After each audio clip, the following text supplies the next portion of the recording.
ভারত শাসিত কাশ্মীরের পেহেলগামে সাম্প্রতিক বন্দুক হামলার ঘটনার পর ভারতের হুমকির প্রতিবাদে আজাদ জম্মু ও কাশ্মীর সহ পাকিস্তান জুড়ে বিক্ষোভ হয়েছে। এক মোহনায় মিলিত হয়েছে পুরো পাকিস্তান। বৃহস্পতিবার পুরো পাকিস্তান জুড়ে প্রচণ্ড বিক্ষোভ অনুষ্ঠিত হয়, যা শুক্রবার 25 এপ্রিল অব্যাহত ছিল। খবর জিও নিউজের।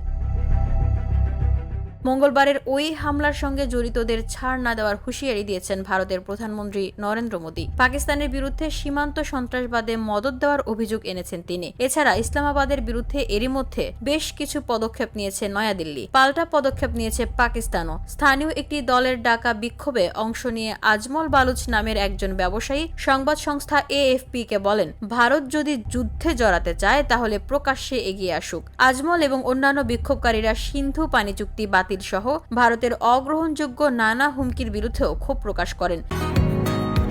বসুন্ধরা, উত্তরা, বনশ্রী, কুড়িল ও বাড্ডা সহ রাজধানীর বিভিন্ন স্থানে অভিজাত ও অত্যাধুনিক মানের ফ্ল্যাট কেনার এক নির্ভরযোগ্য প্রতিষ্ঠান প্লেজেন্ট প্রপার্টিজ লিমিটেড।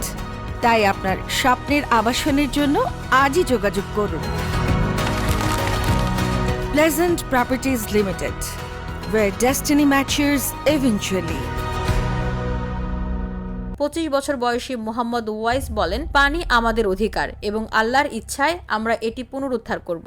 এমনকি যদি এর জন্য যুদ্ধের মাধ্যমেও কিছু করতে হয়, আমরা পিছু হটব না। ভারত বিরোধী স্লোগান সম্বলিত প্লেকার্ড হাতে মুজাফফরবাদের মূল শহরেও মিছিল হয়। পাকিস্তান পিপলস পার্টির সিনিয়র নেতা জাবেদ মীর বলেছেন, ভারত যদি আক্রমণ করার মতো ভুল করে তাহলে পাকিস্তানি কাশ্মীরিরা সামনের সারিতে লড়াই করবে। আমরা পাকিস্তানের জন্য মরতে প্রস্তুত। এছাড়া বেলুচিস্তান প্রদেশের রাজধানী কুয়েটায়ও বিক্ষোভ হয়েছে।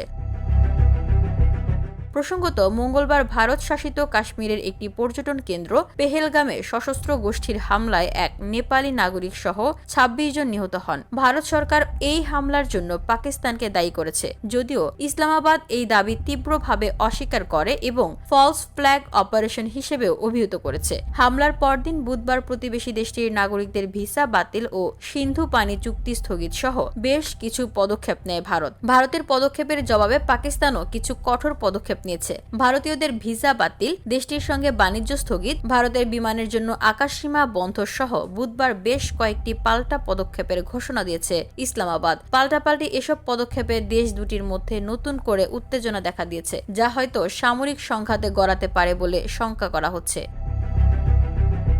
VOD Bangla news desk.